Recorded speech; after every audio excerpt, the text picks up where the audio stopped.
Student start करते हैं mid term examination class 9 का मैथ्स का क्वेश्चन पेपर है ये। इसका हमने पार्ट 1 कर लिया था, तो आप उसे चेक कर सकते हैं एंड वीडियो को शेयर कर दीजिए और चैनल को सब्सक्राइब कर लीजिए। अब हम इसका पार्ट 2 करने जा रहे हैं।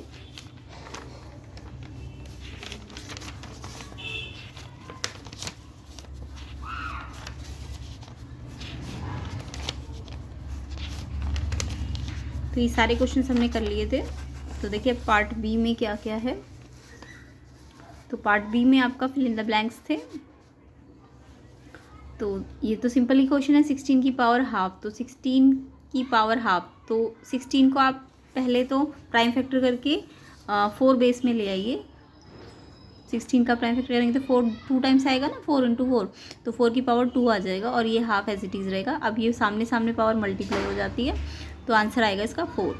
नेक्स्ट क्वेश्चन देखेंगे, the area of an equilateral triangle of side x. तो देखिए इक्विलेटरल ट्राइंगल का एरिया होता है √3/4a²। अब इसमें साइड क्योंकि एक्स गिवन है तो ए के प्लेस में एक्स रखेंगे। कितनी बार है? 2 बार, क्योंकि स्क्वायर है, तो ये आंसर आ जाएगा √3/4x²।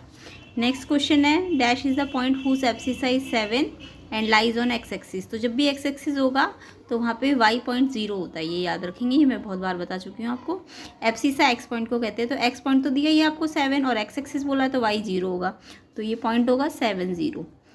ठीक है, नेक्स्ट देखेंगे कॉम्प्लीमेंट्री एंगल ऑफ 9 डिग्री। ये 9 डिग्री था, तो 9 डिग्री का कॉम्प्लीमेंट्री निकालेंगे तो 90 में से माइनस करेंगे, क्योंकि दो एंगल्स का सम 90 होता है कॉम्प्लीमेंट्री में। तो उसका सेकेंड निकालेंगे तो 90 में से माइनस करेंगे, तो 81 डिग्री आंसर आएगा। नेक्स्ट क्वेश्चन देखेंगे इसमें, एक ट्राइंगल में each angle of an triangle is equal to 60 degree. तो ऐसा कौन सा ट्राइंगल है जिसका हर एक एंगल 60 डिग्री है, यानी कि उसकी सारी साइड इक्वल होगी तभी तो एंगल इक्वल होंगे सारे। तो यानी कि कौन सा ट्राइंगल होता है जिसकी सारी साइड इक्वल होती है? Equilateral triangle. नेक्स्ट देखेंगे, ट्रू फॉल्स है। 2 + √3 2 - √3 का वैल्यू 1 आता है। तो आपको पता है a + b a - b की आइडेंटिटी बन रही है, तो इसका फॉर्मूला लगाएंगे a² - b²। अब देखिए 2 पे तो स्क्वायर लगेगा तो 4 आ जाएगा, बट √3 पे स्क्वायर का मतलब रूट हट जाएगा। जब भी रूट पे स्क्वायर होता है तो उसमें से रूट हट जाता है, बट यहाँ पे थोड़ा था रूट, तो इसका तो 2 का स्क्वायर करना पड़ेगा, तो आंसर आएगा 1। तो ये ट्रू है स्टेटमेंट। नेक्स्ट देखेंगे, 2 triangles are congruent by ASS rule. तो कॉन्ग्रुएंसी के क्राइटेरिया हमें पता है 4 होते हैं, side side side, side angle side, angle side angle, RHS। तो ये तो कोई क्राइटेरिया है ही नहीं, तो यानी कि ये फॉल्स होगा। The sides opposite to the equal angle of a triangle are equal. Yes, opposite side अगर इक्वल है तो, अगर एंगल इक्वल है तो उनके अपोजिट साइड भी इक्वल होती है। ट्रू है ये स्टेटमेंट, तो थर्ड ट्रू होगा। Next, angle whose measure is 360 is a complete angle. Yes, complete angle बोलते हैं जिसका एंगल 360 डिग्री होता है, तो ये भी ट्रू है। If 2 line intersect then alternate interior are equal. तो अगर 2 लाइनें इंटरसेक्ट करती है तो क्या अल्टरनेट इंटीरियर इक्वल होते हैं? नहीं, तब तो वर्टिकली अपोजिट इक्वल होते हैं ना। अगर 2 लाइनें क्रॉस कर रही है तो ये एंगल जो होते हैं ये वर्टिकली अपोजिट होते हैं, ये इसके, ये वाला इसके। तो इन्होंने बोला है कि अल्टरनेट इंटीरियर होते हैं। नो, अल्टरनेट इंटीरियर तो पैरेलल लाइंस में इक्वल होते हैं, यहाँ तो इंटरसेक्टिंग लाइंस है ना, तो कौन से एंगल इक्वल होते हैं इंटरसेक्टिंग में? वर्टिकली अपोजिट, तो ये फॉल्स है स्टेटमेंट। नेक्स्ट क्वेश्चन देखेंगे, √3 और √5 के बीच में एक इरेशनल नंबर निकालना है। तो इरेशनल नंबर आपको पता है ऐसे नंबर जो नॉन टर्मिनेटिंग और नॉन रिपीटिंग होते हैं। तो पहले आप √3 को डेसिमल एक्सपेंशन कीजिए, तो इसका तो आपको क्वेश्चन पेपर में दिया भी हुआ है वैल्यू 1.732। √5 का आप स्क्वायर रूट निकाल लीजिए। कैसे निकालते हैं √5 का स्क्वायर? √5 देखिए यहाँ पे जो नंबर आता है वो यहाँ आता है, ताकि या तो ये आ जाए या इससे कम आ जाए। तो 1 1 ज़ा 1, 2 2 ज़ा 4, तो यहाँ पे 2 2 ज़ा 4, अगर 3 3 जा करेंगे तो 9 ज़्यादा आ जाएगा। तो फिर इसमें से माइनस करा। अब देखिए पूरा पेयर लेते हैं जब हम स्क्वायर रूट निकालते हैं, तो ये पूरा पेयर यहाँ आ जाएगा। अब 2 का डबल यहाँ ले लीजिए, जो यहाँ आएगा वही यहाँ, जो 4 है ना, 4 के साथ जो यहाँ मल्टीप्लाई करना है वही यहाँ करना है। अब देखिए हमने ये 0 अपनी तरफ से लिया है ना, तो यहाँ पे पॉइंट आ जाएगा। फिर 4 के साथ मैंने अभी आपको बताया कि जो यहाँ लिखेंगे वो यहाँ लिखेंगे और मल्टीप्लाई करेंगे कि 100 या 100 से कम आ जाए। तो अगर हम मल्टीप्लाई करते हैं तो ये आएगा 2 पे जाएगा ये, तो ये 84। तो 2 यहाँ भी लिख देंगे और यहाँ भी लिख देंगे। फिर माइनस करेंगे, 10 - 4 6, 9 - 8 1, फिर से एक पेयर लेंगे। अब ये देखिए जितना भी यहाँ आएगा ना उसका डबल यहाँ लिख देंगे, और जो भी आएगा 44 उसके साथ जो यहाँ लिखेंगे वो यहाँ मल्टीप्लाई करेंगे, ताकि ये या इससे कम आ जाए। तो जब हम करेंगे ऐसा तो ये 3 पे जाएगा। तो 1329, 4 पे करेंगे अगर यहाँ पे तो ज़्यादा आ जाएगा, तो ये माइनस करके आप देख लेना। तो ये हमारा अप्रॉक्सीमेटली आ रहा है √5 2.23। तो ऐसे करके हमने 8th क्लास में सीखा हुआ है कि स्क्वायर रूट कैसे निकाले जाते हैं। तो अब हमें पता चल गया कि इसका डेसिमल एक्सपेंशन ये है, इसका ये है, ठीक है। ये दोनों ही रेशनल नंबर होते हैं ना। अब इनके बीच में भी एक इरेशनल नंबर बनाना है। तो देखिए 1.7 और ये 2.2 है, तो 1.7 और 2.2 के बीच में 1.8 समथिंग आ सकता है ना इनके बीच में। तो हमने ऐसा बनाना है कि वो सेम रिपीटेड ना हो और कभी ख़त्म भी ना हो। तो जैसे 80 बनाए तो 800, 800, ऐसे ही एक और नंबर ले सकते हैं 1.7 और 2.2 के बीच में 2.01 भी ले सकते हो आप, है ना। आता है ना 1.7 और 2.2 के बीच में 2.01। इससे पीछे वाला नहीं लेना और इससे आगे वाला नहीं लेना, इनके बीच में जो भी डेसिमल आएंगे। तो ये 1.7 है, ये 2.2 है, तो ये 2.01 आ सकता है इनके बीच में। अब ये रिपीटेड सेम नहीं करना आपको, 01 है तो 001 बना दीजिए, 001 और रिपीट और एंड भी नहीं करना। तो इस टाइप के नंबर्स होते हैं, ये इरेशनल होते हैं। तो आपको जब भी 2 नंबर दिए जाए तो आप पहले इनका डेसिमल एक्सपेंशन करेंगे, देन ऐसे करके आंसर निकाल लेंगे। नेक्स्ट क्वेश्चन देखेंगे, फाइंड द वैल्यू ऑफ, इसकी वैल्यू फाइंड करनी है। देखिए यहाँ पे ये √3 है, ये √12 है, ये √75 है। तो पहले आपको रूट को सिंप्लीफाई करना पड़ेगा, क्योंकि ये तो सिंपलेस्ट रूट है बट ये नहीं है, तो इनके प्राइम फैक्टर करने पड़ेंगे। तो कैसे करेंगे देखेंगे। तो देखिए सबसे पहले तो आप 12 के प्राइम फैक्टर करेंगे, 2 × 2 × 3, 75 के करेंगे 5 × 3 × 5। अब देखिए आपको पता है स्क्वायर रूट के अंदर कोई चीज़ पेयर में होती है, अगर पेयर में है तो वो रूट से बाहर आ जाएगी। तो ये 2 पेयर में है तो बाहर आ जाएगी, बट ये पेयर में नहीं है ना, तो ये रूट के अंदर ही रहेगा। ऐसे इसमें 5 पेयर में है तो ये बाहर आ जाएगा, ये तो ऑलरेडी बाहर था, ये भी बाहर आ जाएगा और ये अंदर ही रहेगा क्योंकि ये विदाउट पेयर है। अब देखिए ये 5 √3 हो गया, ये 3 2 जा 6 √3 हो गया, ये 2 5 जा 10 √3 हो गया। अभी सारे लाइक टर्म्स ही तो है क्योंकि √3 वाले सेम है ना सबके, तो ये सारे के सारे सिंप्लीफाई हो जाएंगे। अगर √3 है तो आप इंटीजर की तरह इन्हें सॉल्व कर लेंगे। तो प्लस के 5 प्लस के 10 तो प्लस के 15 और ये √3 एज इट इज़। जैसे आप करते हैं ना 5x + 10x, तो आप क्या करते हैं पहले इनको ऐड करते हैं सिर्फ 5 और 10 को, और x को तो एज इट इज़ लिखते हैं ना, ऐसे ही इसको ऐड किया और √3 को एज इट इज़ रखना है, ऐसे ही माइनस वाला अलग। अब 15 में से 6 को माइनस कर दीजिए, 9 और √3। हाँ अगर ये √3 और ये √2 होता तो ये ऐसी का ऐसी रह जाता, बट ये सारे √3 वाले लाइक टर्म्स है तो ये सॉल्व हो जाएंगे इंटीजर की तरह, जैसे x को सॉल्व करते हैं आप, ठीक है। तो इसका आंसर आएगा 9 √3। अब इसमें इसी में एक चॉइस वाला क्वेश्चन भी है, शो करना है कि ये जो भी आपको दिया ये एक रेशनल नंबर आए। तो इसे पहले हम सिंप्लीफाई करेंगे, देखिए कैसे करेंगे। ये आपको दिख रहा है a + b a - b बन रहा है, सेम नंबर है ना, एक बार प्लस में और एक बार माइनस में, तो ये फार्मूला बन गया a² - b²। सेम ऐसे ये भी a + b और a - b है, तो ये भी फार्मूला बन जाएगा a² - b²। अब आपको पता है 2 को स्क्वायर करेंगे तो 4 आएगा, √3 का स्क्वायर रूट हट जाएगा, 5 का स्क्वायर करेंगे 25, √2 का स्क्वायर करेंगे, रूट का स्क्वायर करते हैं तो रूट हट जाता है, बट यहाँ रूट नहीं है ना, तो ये तो 5 का स्क्वायर करना पड़ेगा। अब ये देखिए 1 आ जाएगा और ये आ जाएगा 23, और बीच में कोई साइन नहीं है यानी मल्टीप्लाई, तो आंसर आएगा 23। अब 23 तो विदाउट रेडिकल वाला नंबर है ना, रेडिकल मतलब रूट भी नहीं है, क्यूब रूट भी नहीं है, यानी फ्रैक्शंस में पावर नहीं है। तो यानी कि जब भी विदाउट रेडिकल वाला या विदाउट फ्रैक्शन पावर वाला नंबर होता है तो उसे हम रेशनल नंबर कहते हैं। तो यस इसका आंसर क्या आया, रेशनल नंबर ही तो आया है, तो हेंस प्रूव्ड। नेक्स्ट क्वेश्चन देखेंगे, if 1/3 is a solution of this, तो के फाइंड करना है। ऐसे क्वेश्चन तो बहुत बार किए हुए हमने। अच्छा यहाँ पे ना k² फाइंड करना है आपको, के नहीं फाइंड करना, k² फाइंड करना है। तो देखिए सिंपल है, पहले तो x की वैल्यू रखेंगे 1 और y की वैल्यू रखेंगे 3। जब भी आपको पॉइंट दिया हो तो x और y के प्लेस में ये वैल्यू रख देंगे। तो यहाँ से आप k के लिए सॉल्व करेंगे, 4 × 1 = 4, ये मल्टीप्लाई हो रहा है तो कैंसिल हो जाएगा, 7 k आ गया 11, बट आपको k² फाइंड करना है ना, तो k² का मतलब 11 का स्क्वायर कर दीजिए, तो ये आंसर आएगा 121। k नहीं फाइंड करना, k² फाइंड करना है। तो आप अपने आंसर बताइए भी आपने यही किया है कि कुछ मिस्टेक हो गई है, कमेंट बॉक्स पे। नेक्स्ट इसका चॉइस वाला क्वेश्चन था, find the solution of the linear equation. ये आपको लीनियर इक्वेशन गिवन है और बोला है कि ये पॉइंट है ऑन x एक्सिस पे। x एक्सिस पे मैंने बहुत बार आपको बता दिया y 0 होता है, तो यानी कि आपको x एक्सिस जब भी बोले तो y की वैल्यू 0 है। अब यहाँ पे आप y की वैल्यू 0 रख देना, ठीक है। तो यहाँ y की वैल्यू 0 रखेंगे तो x निकल जाएगा ना, क्योंकि ये तो पूरा 0 हो जाएगा, तो x आ जाएगा 8। तो पॉइंट आ गया मेरे पास, x तो 8 है और y क्या है 0। तो जब भी आपको y एक्सिस बोले तो आपको इक्वेशन में y के प्लेस में 0 रखना, और अगर y एक्सिस बोलते तो आप x को 0 रखते।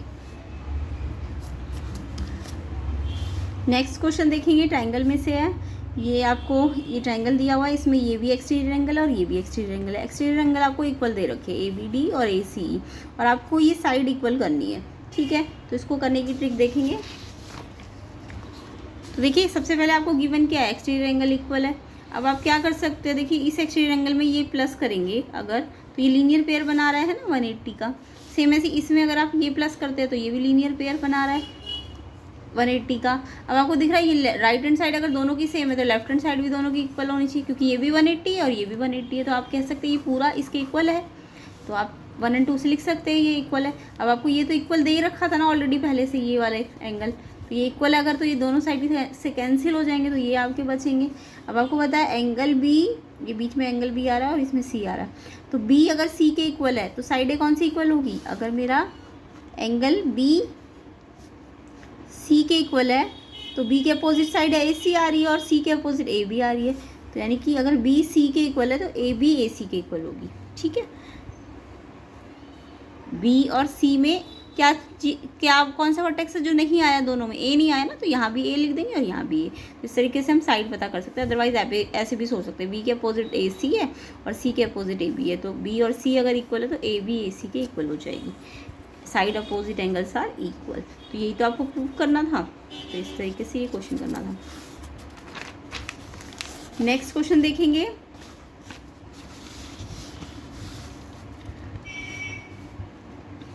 नेक्स्ट क्वेश्चन तो सिंपल ही है, 3 एंगल्स का रेशो दिया है 3 to 1 और ACD एंगल दिया हुआ है, ये वाला एंगल 90 दिया हुआ है। अगर BC को हमने क्या किया, एक्सटेंड किया है, प्रोड्यूस किया E तक, तो आपको ECD एंगल, ECD ये वाला एंगल फाइंड करना है। तो देखिए सिंपल ही है क्वेश्चन, तो ये अगर फाइंड करना है और ये भी पता है तो हम ये निकाल सकते हैं, तो ये एक लाइन के एंगल बन जाएंगे, है ना। तो ये निकालने के लिए आपको एक वो तो दिया ये क्लू 3:2:1। तो जब भी एंगल का रेशो दिया हो, आपको पता है ट्रायंगल का एंगल सम कितना होता है 180, ठीक है। तो ऐसे क्वेश्चन तो आपने बहुत बार किए, इनका सम 180 होता है। अब ये जो रेशो है 3:2:1, तो आप इसे लिख सकते हैं 3x, इसे 2x, इसे 1x, ठीक है।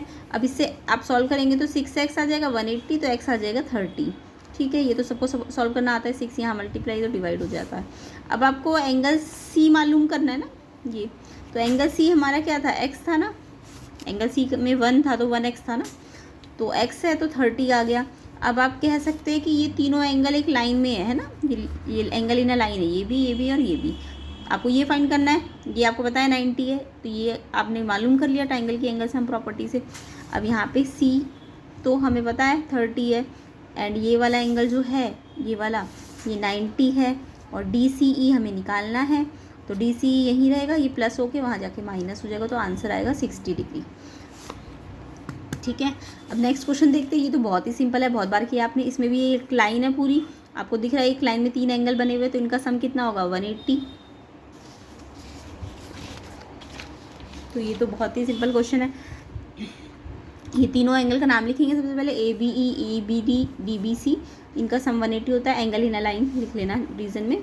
उसके बाद ये इनकी वैल्यू रखेंगे, ये 5x है, ये 7x है, ये 6x है। अभी ये सारे x वाली टर्म है तो जुड़ जाएंगी, 18x, x निकालना है तो 18 डिवाइड हो जाएगा इससे, तो 10 आ जाएगा x।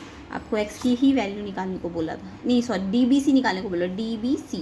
अब देखिए DBC कितना है, 6x है ना, तो DBC 6x है तो x की वैल्यू 10 आई है, तो ये इसमें रखना है, तो x नहीं रखना निकालना, DBC निकालना है, तो ये 60 आएगा इसका आंसर। नेक्स्ट क्वेश्चन देखेंगे, 2 supplementary angles are in the ratio 2:7। सबसे पहले सप्लीमेंट्री एंगल क्या होते हैं, 2 एंगल जिनका सम 180 होता है। तो अगर एक एंगल 2 रेशो है और दूसरे का रेशो 7 है, तो यानी कि जब भी रेशो दिया होता है हमें पता है ना, हम इनके पीछे x लगा देते हैं, 2x और 7x, इन दोनों का सम कितना है 180, क्योंकि सप्लीमेंट्री बोला है। तो हम बोल सकते हैं 2x + 7x 180, तो 9x आ जाएगा 180, तो x की वैल्यू 9 से डिवाइड होकर 20 आ जाएगी। अब आपको ये 2x था तो ये 2 × 20 40 हो जाएगा, और ये 7x है तो ये 7 × 20, क्योंकि x 20 आया ना, तो ये 140 हो जाएगा। तो ये तो बहुत सिंपल क्वेश्चन है, सारे ही इजी से क्वेश्चन। ये एंगल इन लाइन का क्वेश्चन है, ये सप्लीमेंट्री है तो इनका सम, जब भी रेशो दिया हो ना आपको, जो भी रेशो दिया होता है आप इस पर भी x लगा दीजिए और ये भी x लगा दीजिए। अब या तो ये सप्लीमेंट्री है तो इनका सम 180 है, या ये लीनियर पेयर है तो भी इनका सम 180 है, या 3 रेशो दिया है तो उनका सम, अगर एंगल इन लाइन बन रहा है तो भी 180, अगर ट्राइंगल में अंदर आ रहे हैं वो तो उनका सम 180 है। तो इस टाइप के क्वेश्चन तो बहुत सिंपल होते हैं। नेक्स्ट क्वेश्चन देखेंगे, इसमें भी देखिए रेशो ही दे दिया, तो ये तो अब आपको अच्छी तरह समझ आ गया होगा। एक्स, ये एंगल एक्स है, ये वाई है, जेड है, ये भी एंगल इन लाइन ही बन रहा है ना। तो आपको एंगल एक्स 4, 5, 6 ऐसे दे रखा है। तो यहाँ ऑलरेडी एक्स है ना, तो हम यहाँ एक्स नहीं लगाएंगे, अब की बार हम यहाँ पे कोई और वेरिएबल लगा देंगे। तो 4m ले लेते हैं, 5m ले ले, 4m, 5m, 6m, ठीक है। तो अगर आपको X ratio Y ratio Z इतना दिया है तो इनके पीछे हम कोई कोफिशिएंट लगाते हैं ना एक्स। तो यहाँ तो एक्स ऑलरेडी दिया है तो इसलिए हमने एक्स नहीं लगाया, एम लगा दिया, और फिर एंगल इन लाइन की प्रॉपर्टी लगा दी है, कुछ नहीं किया है। 4m, 5m, 6m ये लाइन में है तो 180 इनका सम, तो ये mm सारे लाइक है तो ये जुड़ गए 15, ये 15 यहाँ के डिवाइड हो गया तो ये 12। तो ऐसे क्वेश्चन तब आपको समझ ही आ गए होंगे। लास्ट में आपको y फाइंड करना है। तो y देखिए, y तो हमारा 5m था ना, तो 5m की वैल्यू जो आई है 12, उससे मल्टीप्लाई करेंगे तो इसका आंसर भी 60 आएगा। तो ऐसे क्वेश्चन तो रिपीटेड ही आ रहे हैं ये वाले सारे इस क्वेश्चन पेपर में। नेक्स्ट है find the value of A and B when ये इसके इक्वल है। तो ये एक इरेशनल नंबर है ना, और ये देखिए नीचे रूट में जब भी होता है ना प्लस माइनस में तो उसे रेशनलाइज करना पड़ता है। तो पहले से आप रेशनलाइज कर लीजिए।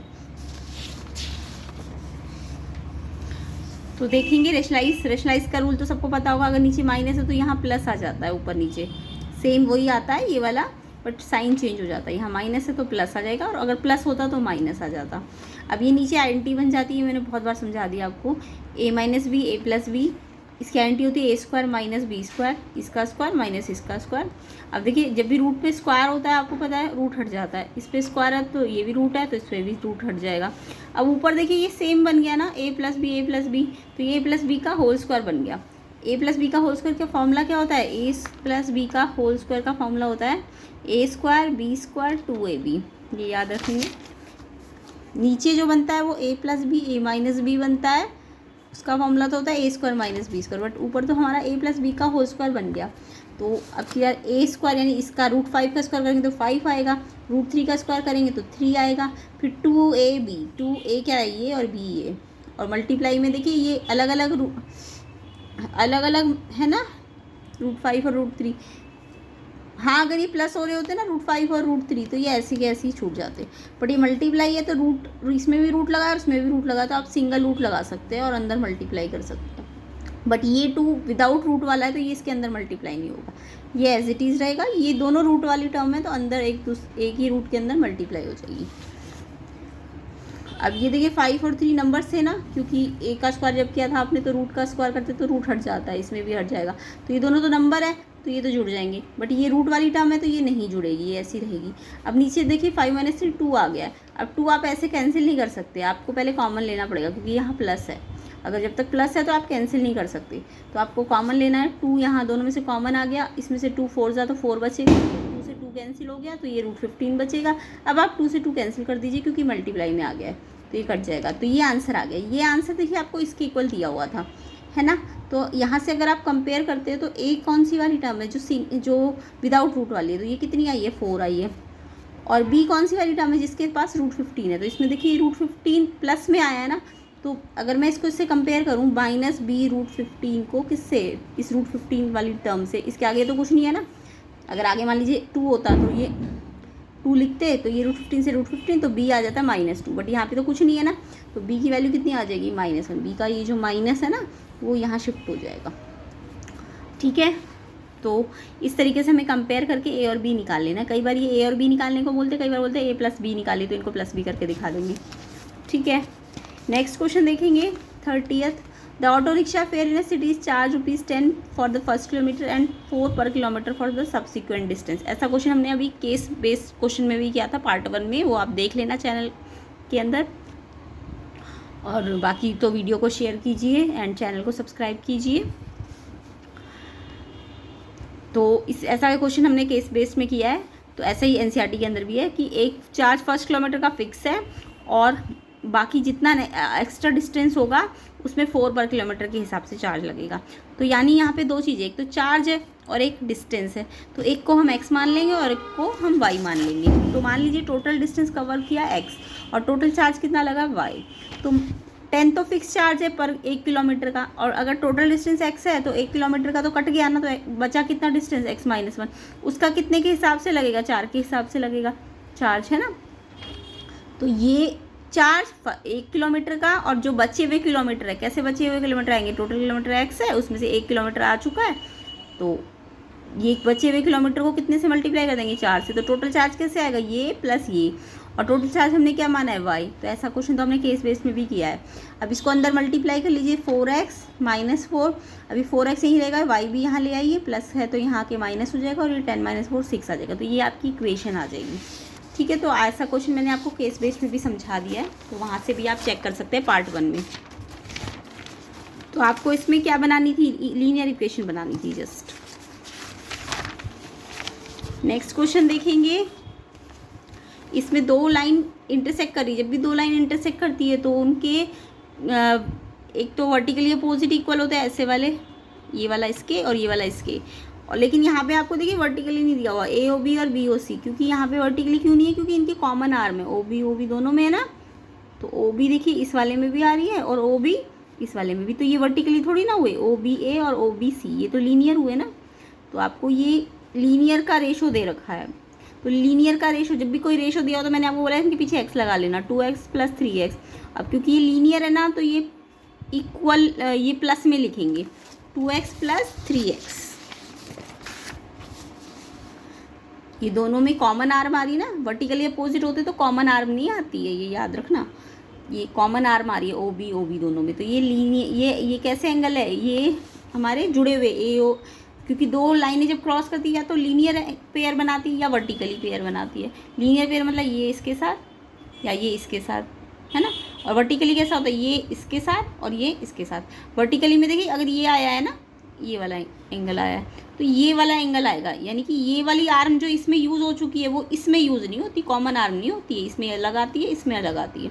बट यहाँ तो हमें दिख रहा था ना कॉमन आर्म है। और वैसे भी डायग्राम बना के देख लेना, AOB दिया है और BOC दिया है, तो ये तो ऐसे एंगल दे दिए ना, ये तो जुड़े हुए एंगल है, तो ये क्या होते हैं, ये लीनियर पेयर बनाते हैं। तो आपको लीनियर पेयर का रेशो दिया था, तो ये इसके पीछे भी x लगा दीजिए, इसमें भी। ऐसे क्वेश्चन तो आपने बहुत बार कर लिया। अब 2x + 3x 5x हो जाएगा, x यहीं रहेगा, 5 यहाँ डिवाइड हो जाएगा, तो ये वैल्यू आएगी डिवाइड करके 36 डिग्री। अब आपको निकालने को क्या बोला है, COD। देखिए COD किसके बराबर है, इसके बराबर है ना, वर्टिकली अपोजिट। तो जब भी 2 लाइनें क्रॉस करेगी, या तो आप लीनियर पेयर बनाइए या वर्टिकली अपोजिट। पहले तो लीनियर पेयर का रेशो दिया था, तो हमने x निकाल लिया। अब हमें ये एंगल निकालना है, हमें पता है ये एंगल किसके बराबर है, इस वाले वर्टिकली के। तो ये एंगल बराबर है इसके, वर्टिकली वाले बराबर होते हैं, बाकी लीनियर वाले प्लस करके करते हैं 180। तो ये इसके बराबर, ये हमें पता है, ये कितना था, 2x था ना, तो ये 2 × x कितना है 36, तो ये आ जाएगा 72। तो आप कमेंट बॉक्स में बताइए आपका आंसर ये आ रहा है कि नहीं।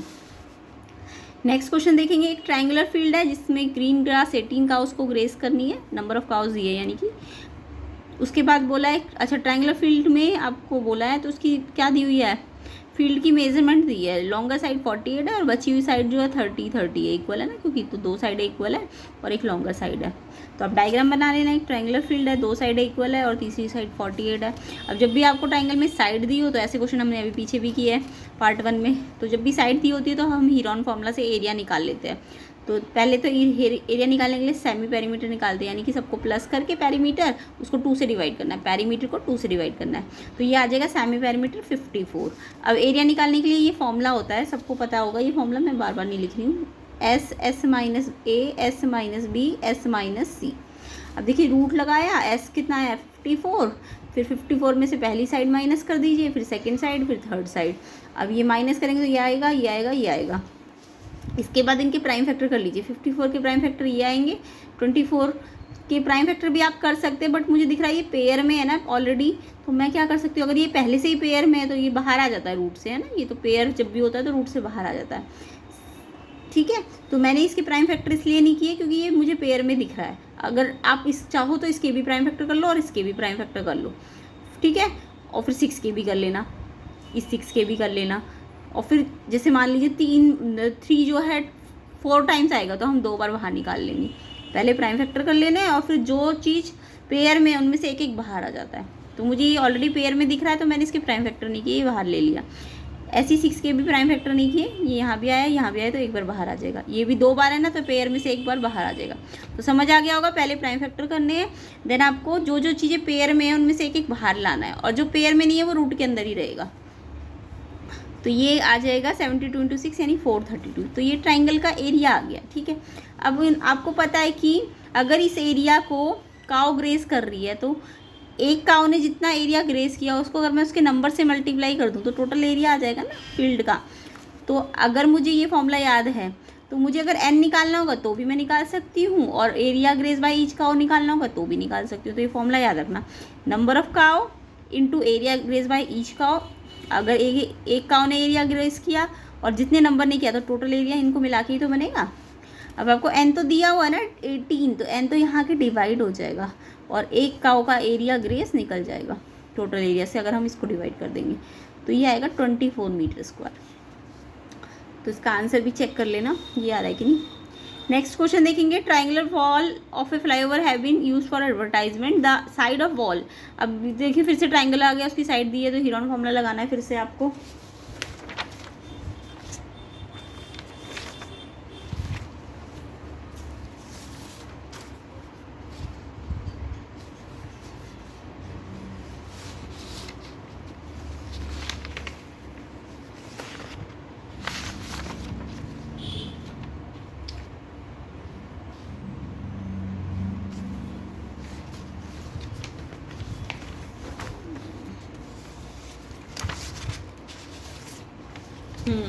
तो देखिए इसमें फिर से आपको हीरोन फॉर्मूला लगाना है। ट्राइंगल का एरिया में आपको ट्राइंगल की साइड दिया ना 15, 28 और 41।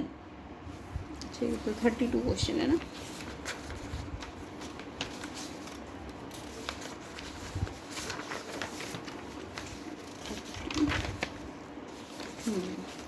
Thirty two question. तो इसमें आपको 15, 28 क्वेश्चन नहीं किया गया। चलिए मैं इस क्वेश्चन को आपको बता देती हूँ करके।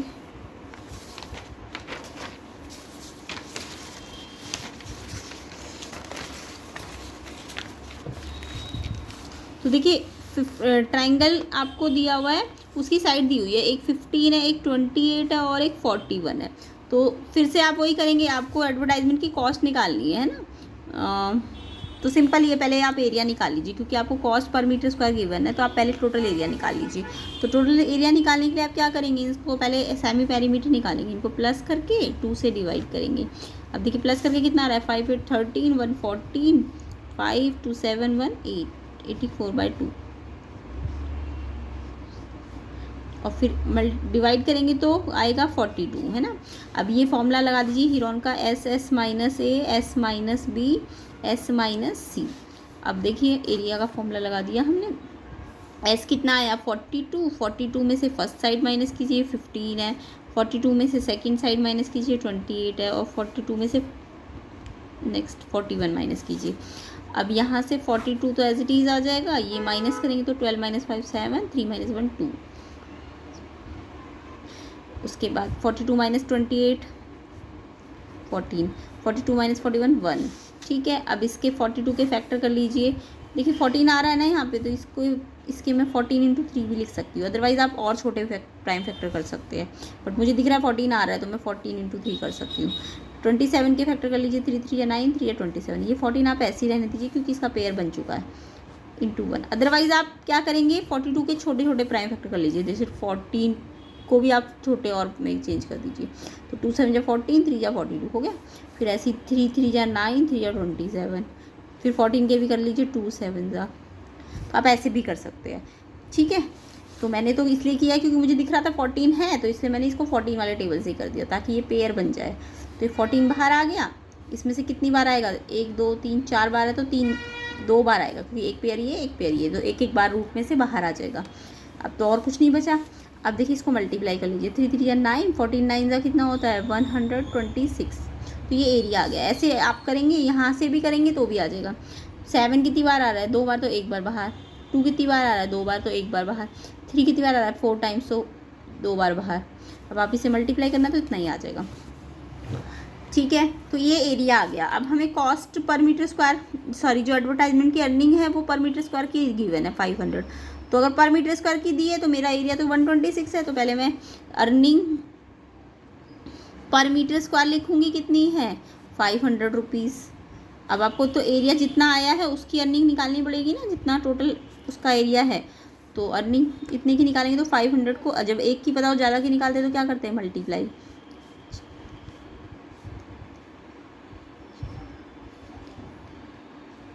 तो ये आप कैलकुलेशन करके देख लेना इसकी, यही आ रही कि नहीं।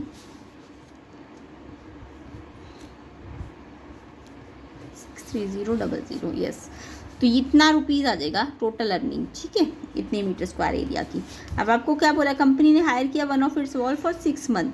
अब देखिए ये तो 1 मंथ की अर्निंग है, उसने कितने के लिए हायर किया, 6 मंथ के लिए, तो कितना रेंट पे करेगा, तो ये तो 1 मंथ के लिए है ना, ये कितने में है, 1 मंथ में, ये याद रखना। तो आपको 6 मंथ पे निकालने के लिए जो ये अर्निंग 1 मंथ की आई है उसको 6 से भी मल्टीप्लाई करना पड़ेगा। तो 6 3 18, 6 36, 37, इतनी अर्निंग आ जाएगी। तो आप निकाल के देख लेना, कैलकुलेशन खुद देख लेना ठीक है कि नहीं, और कमेंट में आंसर दीजिए कि ये आंसर आ रहा है कि नहीं आ रहा, ठीक है। तो इस तरीके से कुछ नहीं है, हीरोन फॉर्मूला लगाया है, उसके बाद अर्निंग पर मीटर स्क्वायर दी थी तो आपने इतने एरिया की निकाल ली, उसके बाद 1 मंथ की दी थी तो 6 मंथ की भी निकाल ली। नेक्स्ट क्वेश्चन देखेंगे, रूट 5.6 को ज्योमेट्रिकली रिप्रेजेंट करना ऑन द नंबर लाइन। देखिए ये तो सिलेबस से कटा हुआ था बट फिर भी आ गया, तो आप फिर भी समझ लीजिए, कुछ ऐसी चीज़ें जो सिलेबस में नहीं है बट क्वेश्चन पेपर में आ चुकी है।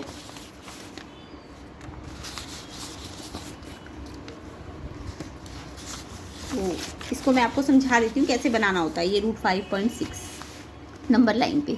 तो देखिए इसके लिए सबसे पहले आप क्या करेंगे, जितना भी ये दिया होगा ना 5.6 उसको ना उसकी लाइन सेगमेंट ड्रॉ कर लेंगे 5.6 की। तो ये आप स्केल से 5.6 ड्रॉ कर लेना, ठीक है, मैं तो डायरेक्ट रफली बता रही हूँ। तो ये ए भी हमने कितना खींच दिया, जितना ये बोला था। फिर हम क्या करेंगे, 1 मीटर एक्स्ट्रा भी खींचेंगे, जितना ये है ना, जितना भी दिया होगा उससे 1 मीटर और एक्स्ट्रा खींचे, 1 सेंटीमीटर, ठीक है। तो ये 5.6 है तो मैंने एक और खींचा, 6.6 बना दिया, मतलब टोटल कितना बना दिया, 6.6। पहले 5.6 फिर उसमें एक और एक्स्ट्रा किया, अब ये टोटल कितना हो गया, 6.6। तो इसे मैंने 3 पार्ट में बांट दिया, एक तो 5.6 और एक 1 सेंटीमीटर। अब आप क्या करेंगे, ये टोटल 6.6 आ गया ना, तो इस 6.6 का बाइसेक्टर ड्रॉ करेंगे। तो बाइसेक्टर ड्रॉ करना तो आता है, इसका मोर देन हाफ करिए, AC का मोर देन हाफ करिए, एक आर्क A से ऊपर नीचे लगाइए और एक C से ऊपर नीचे लगाइए। तो एक बार A से लगाएंगे ऊपर नीचे और एक बार C से लगाएंगे ऊपर नीचे। अच्छा 6.6 है तो उसका बाइसेक्टर कितने पे आएगा, उसके आधे पे आएगा ना, तो आधा कितना होता है, 3.3। तो या तो आप इसका 3.3 पे मार्क लगा के और यहाँ से बाइसेक्टर ऐसे ड्रॉ कर सकते हो, अदरवाइज बाइसेक्टर ड्रॉ करना तो सबको आता ही होगा। अब देखिए जो ये बाइसेक्टर आया, मान लीजिए ये M पे आया, मिड पॉइंट आ गया ना AC का, जितना था 5.6 उसमें एक एक्स्ट्रा और जितना बन गया 6.6 उसका बाइसेक्टर, तो कितना पे जाना चाहिए, 3.3 से जाना चाहिए, है ना। तो ये मिड पॉइंट आ गया AC का। अब ये AC का मिड पॉइंट में हम क्या करेंगे, C से M का रेडियस लेंगे, कंपास खोलेंगे C से M रेडियस का, यानी 3.3 का, ठीक है। अब 3.3 का आप कंपास यहाँ रखेंगे, कंपास का पॉइंट, और कंपास से यहाँ पे ऐसे सर्कल ड्रॉ कर लेंगे। तो ये रेडियस है अगर, तो ये पूरा सेमी सर्कल बन जाएगा ना, कंपास से यहाँ से ऐसे करके यूँ करेंगे तो ये जब बन जाएगा तो उसके बाद आप इस B को ना, ये जो B पॉइंट है आपका जितना 5.6 पे आया था, इसको स्केल से ऐसे परपेंडिकुलर ड्रॉ कर लेना, ठीक है, यानी कि ये इस आर्क को यहाँ पे काट के जाएगा। तो मान लीजिए ये BD बन गया, ठीक है। अब आप क्या करेंगे, ये जो मिड पॉइंट है ना, इसको इससे ऐसे ऐसे मिला लेंगे, ठीक है, और फिर से कंपास को MD तक खोलेंगे, कितना तक, MD तक, और फिर MD आर्क तक खोल के फिर इस लाइन पे ऐसे करके MD आर्क को खोल के ऐसे करके आर्क लगाएंगे, जो यहाँ पे कहीं आ जाएगी, ठीक है। कितनी रेडियस लेनी है, MD रेडियस ऐसे करके, ठीक है। तो ये मान लीजिए ये पॉइंट आ गया N, तो ये जो M से N तक का डिस्टेंस है MN, ये ही कितना है, रूट 5.6, क्योंकि ये जो वैल्यू आई थी ना, ये रूट 5.6 आई थी। तो इस वैल्यू को मुझे यहाँ नहीं दिखाना, मुझे इस लाइन पे दिखाना था, इसलिए मैंने इतनी रेडियस लेके ऐसे आर्क लगा दी। तो ये जो वैल्यू आई ये कितनी है, रूट 5.6। तो इस तरीके से आपको ये सारे स्टेप पहले बनाने हैं और फिर कंस्ट्रक्शन में लिखने हैं। तो ये आपकी NCERT में कंस्ट्रक्शन के पॉइंट पे दिए होंगे, तो आप वहाँ से चेक कर सकते हैं, ठीक है। तो इस तरीके से ये बनता है। नेक्स्ट देखेंगे क्वेश्चन नंबर 34। क्वेश्चन 34 तो NCERT का ही है। ये लाइन इस लाइन के पैरेलल और ये एंगल निकालना होता है। तो पहले इस लाइन को आप एक्सटेंड करेंगे, ठीक है। तो ऐसे करके आपने इस लाइन को एक्सटेंड कर देना है। अब आपको दिख रहा है ये लाइन पैरेलल है ना, तो ये पूरी लाइन भी पैरेलल होगी। अब ये कैसे एंगल होते हैं पैरेलल लाइन के, जो अंदर होते हैं इन सेम साइड में, वो कैसे एंगल होते हैं सेम साइड पे, अगर सेम साइड में और लाइन के अंदर है, उसको हम बोलते हैं सम ऑफ इंटीरियर एंगल। तो इनका ये बराबर नहीं होते, इनका सम 180 होता है। तो आप इसे 1 एंगल मान लीजिए, तो 1 एंगल आ जाएगा यहाँ से, क्योंकि ये तो पता ही है, इसमें से इसको माइनस करेंगे 50 आ जाएगा। तो ये 1 एंगल 50। अब देखिए ये एंगल यहाँ से क्रॉस पे इसके बराबर हो जाएगा वर्टिकली अपोजिट, तो 3 एंगल 1 एंगल के इक्वल हो जाएगा 50। अब आपको 3 पता चल गया, आपको तो निकालना ही है। तो आपको ये दिख रहा है एक ट्रायंगल सा बन रहा है, तो ये पता चल गया वर्टिकली से। और ये किससे पता चला था, सम ऑफ इंटीरियर से। सबसे पहले सम ऑफ इंटीरियर से निकालना है, फिर ये वर्टिकली से निकालना है। ये कैसे आ जाएगा, ये लीनियर से आ जाएगा, एंगल 2 और इसमें लीनियर लग जाएगा ना, तो एंगल 270 आ जाएगा। अब 2 और 3 दोनों पता है, तो ट्राइंगल में आपको 2 एंगल पता है, तो तीसरा नहीं निकल जाएगा एंगल सम प्रॉपर्टी लगा के। 2 + 3 + QRS, ये QRS है ना 180, तो QRS निकालने के लिए इनको प्लस कीजिए, वहाँ लेके माइनस कीजिए, तो 60 आंसर आ जाएगा इसका। तो इसका भी आप मुझे बताइए कमेंट बॉक्स पे आंसर आया कि नहीं आया आपका। नेक्स्ट क्वेश्चन देखेंगे, in which quadrant to the point -379 line। तो क्वाड्रेंट तो सबको ही आते होंगे, ये आपको पता है एक कोऑर्डिनेट प्लेन है, इसके अंदर 4 क्वाड्रेंट होते हैं, फर्स्ट, सेकंड, थर्ड, फोर्थ। ये मैंने बताया हुआ है आपको एग्जाम से पहले भी। First quadrant positive positive, x भी पॉजिटिव होता है यहाँ पे और वाई भी पॉजिटिव होता है ना, ये पॉइंट में एक्स भी पॉजिटिव और वाई भी पॉजिटिव है। सेकंड वाले में एक्स नेगेटिव होता है, यहाँ वाली साइड नेगेटिव है ना एक्स की, और वाई वाले टर्म कैसे होते हैं, पॉजिटिव होते हैं। थर्ड में एक्स भी नेगेटिव है और वाई भी नेगेटिव है। और फोर्थ में एक्स तो पॉजिटिव है लेकिन वाई जो है वो कैसा होगा, नेगेटिव होगा। तो ये याद रखना आप, ठीक है। ये नेगेटिव पॉजिटिव, ये नेगेटिव नेगेटिव, ये पॉजिटिव पॉजिटिव, ये नेगेटिव नेगेटिव, ये नेगेटिव पॉजिटिव और ये पॉजिटिव नेगेटिव। तो आपको दिख रहा है नेगेटिव पॉजिटिव किस में है, सेकंड क्वाड्रेंट में है ना। नेगेटिव पॉजिटिव किस में है, सेकंड क्वाड्रेंट में। उसके बाद आपको ना इसी कोऑर्डिनेट की मिरर इमेज पूछी थी वाई एक्सिस पे। तो आप देखिए, अगर ये कोऑर्डिनेट अगर -37 है, यानी एक्स का तो -3 है, यानी कि यहाँ कहीं होगा एक्स का -3, और वाई का 7, यानी कि वाई का 7 कहीं ऊपर होगा, है ना। तो मान लीजिए ये पॉइंट यहाँ से यहाँ पे आ रहा है माइनस। तो अगर इसकी मैं वाई एक्सिस से मिरर इमेज बनाऊंगी, तो वाई एक्सिस को काट के जाएगा ये पॉइंट, तो यहाँ कहीं आएगा। तो जब वाई एक्सिस से मिरर इमेज निकालते हैं ना, तो इसका वाई पॉइंट चेंज नहीं होता, क्योंकि वाई तो यहीं से सेम जगह से काट के जा रहा है, यहाँ दोनों पे वाई चेंज नहीं होगा, एक्स का साइन चेंज हो जाएगा। तो अगर ये नेगेटिव है तो ये प्लस हो जाएगा। और अगर एक्स एक्सिस से आप बनाएंगे, तो एक्स एक्सिस का मतलब ये पॉइंट एक्स एक्सिस को काट के जाएगा, यानी कि यहाँ कहीं आएगा।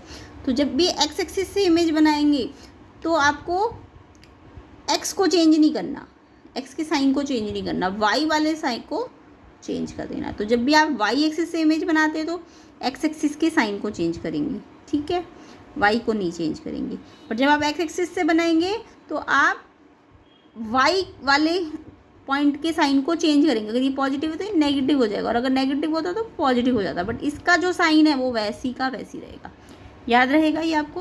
तो ये इंपॉर्टेंट भी था, बाकी आप बताना है आपने ये आंसर लिखा कि नहीं लिखा। नेक्स्ट थ्योरम थी, मैंने आपको एग्जाम से पहले भी कराई थी ये, angle opposite to equal side of an isosceles triangle are equal. तो इसमें तो कुछ नहीं करना, कांग्रुएंसी करनी थी। तो देखिए कैसे करना है ये क्वेश्चन। तो सबसे पहले आपने ट्रायंगल बनाना था, ये ट्रायंगल बना दिया, ठीक है। इसमें आपको बोला है कि angle opposite to equal side दी हुई है आपको, इक्वल साइड। तो यानी कि ये ट्रायंगल में साइड इक्वल दी है, तो आपको एंगल इक्वल प्रूव करना था।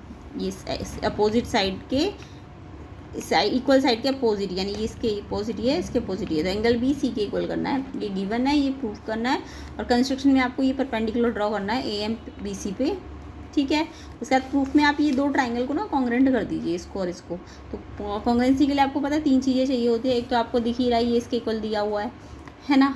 दूसरा, आपने क्योंकि परपेंडिकुलर ड्रॉ किया, तो ये एंगल और ये एंगल 90 जिट कंस्ट्रक्शन से कर दिया आपने। उसके बाद ए एम दोनों में आ रहा है ना, इस ट्रायंगल में भी आ रहा है और इसमें भी आ रहा है, कॉमन है। अब जब ये साइड इसके इक्वल है, ये कॉमन साइड है, तो मैंने इस ट्रायंगल का नाम कैसे घुमाया है, बी सिंगल कट से डबल कट पे, बी ए एम। तो इस वाले का भी नाम मैं, इस वाले ट्रायंगल का नाम भी मैं फर्स्ट कट से सेकंड कट पे लगाऊंगी, सी ए एम, ठीक है, या फर्स्ट कट से ए, ठीक है, या तो आप ए एम बी कर रहे हो, ए एम बी ऐसे, या तो आप 90 से घुमा रहे हो तो इसको भी 90 से घुमा देना, ठीक है। अब ये ट्रायंगल अगर कॉन्ग्रेंट हो गए तो इसके जो CPCT वाले पार्ट है, बी के CPCT कौन सा आ रहा है, देखिए बी तीसरे वर्टेक्स पे आ रहा है तो इसका भी सी आ रहा है ना तीसरे वर्टेक्स पे। तो अगर नाम आप ठीक से लिखोगे तो ही आपका एंगल CPCT कॉरस्पॉन्डिंग बनेगा। बी किसके कॉरस्पॉन्डिंग बन रहा है, सी के, तो बी ही तो सी के इक्वल करना था। तो ये तो सिंपल ही क्वेश्चन मैंने कराया भी हुआ है आपको। नेक्स्ट क्वेश्चन इसका चॉइस वाला है।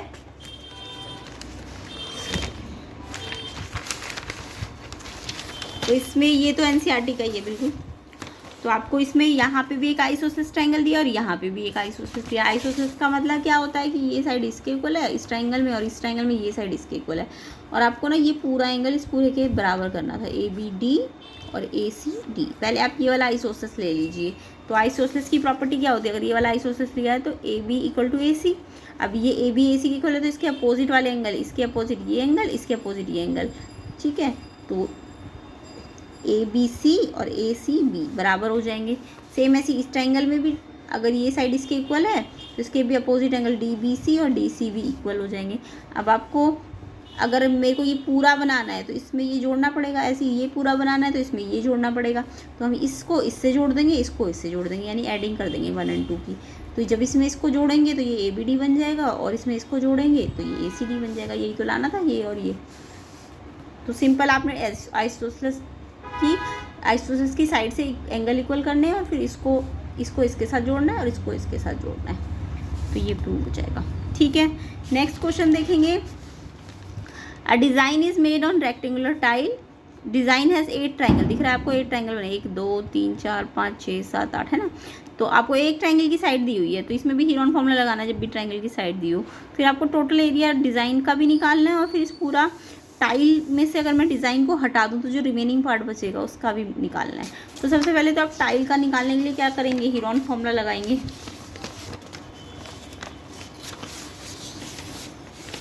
तो एक ट्रायंगल का निकालने के लिए आप क्या करेंगे, ये जितनी इसकी साइड 26 25 17 का पहले सेमी पेरीमीटर निकालेंगे, प्लस करके 2 से डिवाइड करते हैं, फिर उसका हीरोन फॉर्मूला लगाएंगे। ये तो सबको अब करना आ गया होगा। वैल्यू रखेंगे, फिर प्राइम फैक्टर्स करेंगे, पेयर जो बनेंगे वो बाहर निकाल लेंगे, ठीक है। तो ये आ गया एरिया 204। कितनी टाइल से 8, तो 8 से मल्टीप्लाई भी करेंगे। उसके बाद आपको डिज़ाइन का एरिया तो यही आ गया क्योंकि 8 ट्रायंगल से डिज़ाइन बना है ना। उसके बाद आपको रिमेनिंग टाइल का एरिया निकालना है। तो आप पूरे रेक्टेंगल के एरिया में से जो डिज़ाइन का एरिया वो हटा देंगे। रेक्टेंगल का एरिया आपको दिख रहा है लेंथ इंटू ब्रेथ होगा, ये लेंथ है ये ब्रेथ है। तो इसमें से जो ये डिज़ाइन का एरिया है 8 डिज़ाइन का एरिया, इसको माइनस कर देंगे तो ये आंसर आ जाएगा। तो आप बताइएगा ये आंसर आ रहा है कि नहीं आपका। नेक्स्ट क्वेश्चन देखेंगे। ये तो सिंपल है आपका स्टैट्स में से। तो यहाँ पे आपको लाइफ टाइम किसका दिया हुआ है, लैम्प्स का दिया हुआ है। और इतना लाइफ टाइम में इतने लाइफ टाइम में इतने लैम्प चल सकते हैं, कितने लैम्प का इतना लाइफ टाइम है, ठीक है। ये सब इन्फॉर्मेशन दी है और आपको ना इसको हिस्टोग्राम बनाना है इसका। तो हिस्टोग्राम तो सबको बनाना आता होगा, कैसे बनाएंगे ये चीज़, तो आप एक्स एक्सिस पे लिख देंगे यहाँ पे, है ना। 300 400 500 600 ये ऐसे करके लिख देंगे। तो ये लाइफ टाइम है। उसके बाद ये नंबर्स जो है 14 से शुरू है, कहाँ तक है 86 तक है, तो आप 10 का गैप यहाँ पे ले लेंगे, ठीक है। ये नंबर ऑफ़ लैम्प्स है।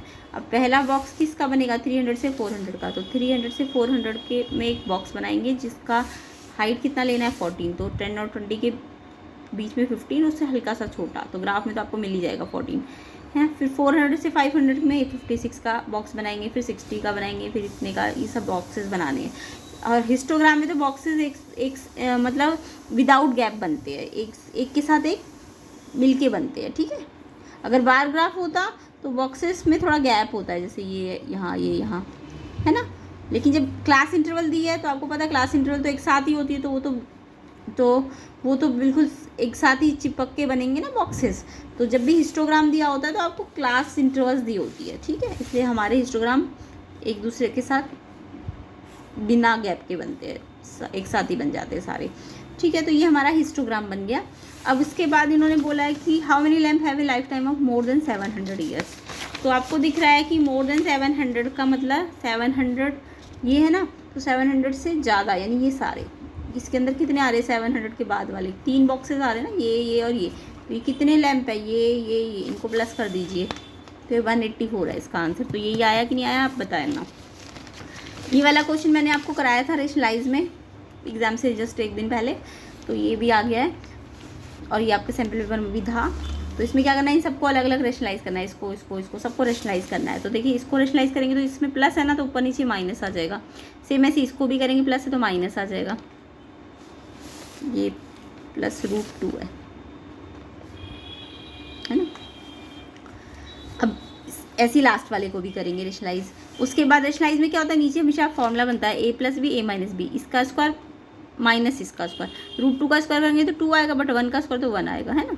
सेम ऐसी इसमें भी फॉर्मूला बन जाएगा, √3 का स्क्वायर 3 हो जाएगा और √2 का स्क्वायर 2 हो जाएगा, है ना। और ऊपर जो है ये 1 से ऐसी ये एज इट इज़ आ जाएंगी, 1 से मल्टीप्लाई होके, ऐसे इसमें भी होगा। अब आपको दिख रहा है नीचे तो सबके नीचे 1 आ रहा है, तो 1 लिखने की तो ज़रूरत नहीं है, तो ऊपर वाले ये सारे ना प्लस हो रहे हैं, है ना, प्लस हो रहे हैं। तो √2 - 1, फिर √3 - √2, फिर ऐसे ऐसे करके √9 - √8। अब आपको दिख रहा है √2 एक प्लस में और एक माइनस में कट जाएगा। ऐसे ही √3 यहाँ प्लस में और आगे जाके √3 माइनस में भी आएगा, तो वो भी कट जाएगा, है ना। ऐसे करके सारे कटेंगे, सिर्फ एक ये -1 नहीं कटेगा और एक ये √9 नहीं कटेगा, क्योंकि √9 अब थोड़ी ना आएगा आगे। यहाँ तो जो आया होगा वो क्या आया होगा, √8 - √7 आया होगा ना इससे पहले। तो √7 से √7 आगे वाला कटा होगा, √8 से ये कटेगा, तो ये बच जाएगा, ये भी बचेगा और ये भी बचेगा। -1 तो एज इट इज़। √9 किसका स्क्वायर रूट होता है, 3 का ना, क्योंकि √9 3 × 3 होता है, तो 3 पेयर से बाहर आ जाएगा, फिर 3 का होता है। तो √9 तो आपको पता ही होगा 3 का होता है। -1 + 3 कितना हो जाएगा, इंटीजर को सॉल्व करेंगे तो प्लस माइनस माइनस साइन बढ़ेगा, तो 2 आएगा इसका आंसर। अब देखिए ये क्वेश्चन थोड़ा सा लेंदी था, बट 4 मार्क्स का था, इसमें चॉइस में था, तो आपको ये अगर अच्छी तरह आता है तो आप ये वाला कर सकते थे, बट अगर आगे भी तैयारी करनी है तो आपको ये क्वेश्चन भी आना चाहिए करना। If x = √a + 2b + √a - 2b, ये आपको ये x की वैल्यू दी है, आपको प्रूव करना था ये स्टेटमेंट। तो आपको x देखिए ये पूरा दिया है, तो ये देखिए रूट में है ना और नीचे माइनस है, तो आपको रेशनलाइज करना पड़ेगा। तो रेशनलाइज करने के लिए कैसे करेंगे, इसको ध्यान से देखते हैं इस क्वेश्चन को।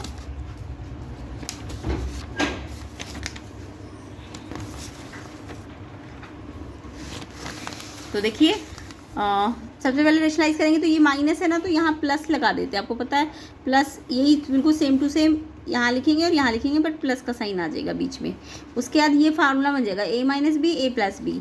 अब ये फार्मूला बन गया, तो इसका स्क्वायर और इसका स्क्वायर करना पड़ेगा। तो इसका स्क्वायर करेंगे तो रूट हट जाएगा, इसका भी स्क्वायर करेंगे तो रूट हट जाएगा। अब देखिए बाहर माइनस है ना, तो इसके अंदर के साइन क्या हो जाएंगे, चेंज हो जाएंगे, है ना। ये a है, ये b है, इसका स्क्वायर किया तो a स्क्वायर किया तो इसका रूट हटेगा, इसका स्क्वायर किया तो इसका रूट हटेगा, और बाहर माइनस है तो इसके अंदर के साइन भी क्या हो जाएंगे, जब रूट से हट के ये आएगा तो इसके अंदर के साइन चेंज हो जाएंगे, ठीक है। अब इसमें a से a कट जाएगा। अब सेम ऐसे ही देखिए a + b का होल स्क्वायर बन गया आपकी बार, a + b सेम है ना, a b b a + b, तो ये तो a + b का होल स्क्वायर बन गया। तो ये मैंने अभी पीछे वाले क्वेश्चन में भी बताया आपको, a स्क्वायर यानी इसका रूट हट जाएगा, b स्क्वायर यानी इसका रूट हट जाएगा, फिर 2a भी करेंगे तो 2a तो ये था, तो इसका रूट थोड़ा ना हटेगा, और b करेंगे तो ये, ठीक है ना। a स्क्वायर में तो रूट हटेगा, b स्क्वायर में भी हटेगा, बट 2a भी करोगे तो 2ab इनमें नहीं हटेगा। अब आपको दिख रहा है इसमें भी 2b कट गया, तो a 2a एंड ये एज इट इज़ आ जाएगा, और ये 4b आ जाएगा नीचे। अब आपका x आ गया सॉल्व करके, ठीक है। अब आपको क्योंकि x स्क्वायर भी चाहिए ना क्वेश्चन में, तो आप x स्क्वायर करेंगे तो फिर से इस पूरे पे होल स्क्वायर लगेगा, तो ऊपर तो होल स्क्वायर बनेगा a + b का होल स्क्वायर, क्योंकि इस पूरे पे स्क्वायर लगेगा ना। तो इसका फिर से फॉर्मूला खुलेगा, a का स्क्वायर यानी 4a स्क्वायर, b का स्क्वायर करूँगी, इसका स्क्वायर करूँगी तो इसका भी स्क्वायर होगा, इसका भी होगा और इसका भी होगा, 2 2 जा 4, इसका स्क्वायर करूँगी तो रूट हट जाएगा, इसका स्क्वायर करूँगी तो रूट हट जाएगा। तो ये a स्क्वायर ये b स्क्वायर हो गया। अब बीच फिर क्या आएगा, 2ab आएगा, 2 × a क्या है 2a, और b क्या है ये पूरा, तो इसका 2 भी तो एक्स्ट्रा है, तो ये 8a आ गया और ये भी आ जाएगा, ठीक है। तो कुछ नहीं किया हमने, a + b का होल स्क्वायर खोला है। उसके बाद इसका भी स्क्वायर करा है, क्योंकि पूरे का स्क्वायर कर रहे हैं हम, तो 4b का स्क्वायर क्या हो जाएगा 16b स्क्वायर। अब ये x स्क्वायर आ गया। अब x और x स्क्वायर की वैल्यू आपको इसमें पुट करनी है, तो b as it is, x square की जगह ये पूरा पुट कर दिया यहाँ पे, ऐसी -a, फिर x की जगह ये रख दिया ये वाला, plus b as it is. तो क्वेश्चन थोड़ा लेंदी था, तो आपको ध्यान से करना था कैलकुलेशन वगैरह। अब देखिए जब मैं इसको b x स्क्वायर से मल्टीप्लाई होगा तो ये b से एक b कट जाएगा, है ना। तो ये पूरा, अब आप उसको पहले सिंप्लीफाई कर लीजिए, ये अंदर मल्टीप्लाई, पहले तो आइडेंटिटी बनेगी a² - b² की, फिर 4 से अंदर मल्टीप्लाई हो जाएगा, है ना, ये एज इट इज़ आ जाएगा। फिर देखिए एलसीएम 16b 4b का एलसीएम क्या आएगा 16b आएगा, तो यहाँ 16b है तो ये तो 1 से ही मल्टीप्लाई होगा, तो ये तो एज इट इज़ आ जाएगा, बस सिंप्लीफाई हो जाएगा। बट यहाँ 4b है तो ये 16b बनाने के लिए 4 से ऊपर नीचे मल्टीप्लाई करना पड़ेगा, है ना, क्योंकि 16b एलसीएम आया है। तो 4 से करूँगी तो ये 4a और ये एज इट इज़, है ना, और यहाँ तो 1 है नीचे, ये भी तो एलसीएम में आएगा इसके साथ, तो इसका 1 तो पूरा 16b से मल्टीप्लाई होगा क्योंकि एलसीएम 16b आया है, तो ये 16b स्क्वायर हो जाएगा। अब आप ये 4a को अंदर मल्टीप्लाई कर देना, इससे भी हो जाएगा और इससे भी हो जाएगा, तो ये आ जाएगा, और बाहर माइनस भी, तो अंदर के साइन भी चेंज हो जाएंगे इस ब्रैकेट के। अब ये देखिए बाकी तो कुछ लाइक टर्म्स आएंगे, जैसे प्लस का 8a स्क्वायर माइनस का कट जाएगा, ये भी कट जाएगा, और ये भी देखिए बिल्कुल इसके जैसा आ गया, तो ये भी कट जाएगा, और ऊपर कितना बचेगा, जब सारे कट गए तो 0, 0 के अपॉन में चाहे कुछ भी आए तो आंसर तो 0 ही आएगा, तो ये आंसर आपको 0 लाना था। ठीक है, तो क्वेश्चन थोड़ा लेंदी था तो आप इसे ध्यान से करेंगे, तो बस कुछ नहीं था, कैलकुलेशंस आपको इसमें सही करनी थी। तो आई होप आपका पेपर अच्छा गया होगा। बाकी ये नेक्स्ट जिनका अभी हुआ भी नहीं है वो भी इसको प्रैक्टिस कर सकते हैं, तो ध्यान से करिए, और आंसर कमेंट बॉक्स में बताइए आपके कितने सही है और कितने गलत है। एंड वीडियो को शेयर कर दीजिए, चैनल को सब्सक्राइब कर लीजिए, लाइक कर दीजिए।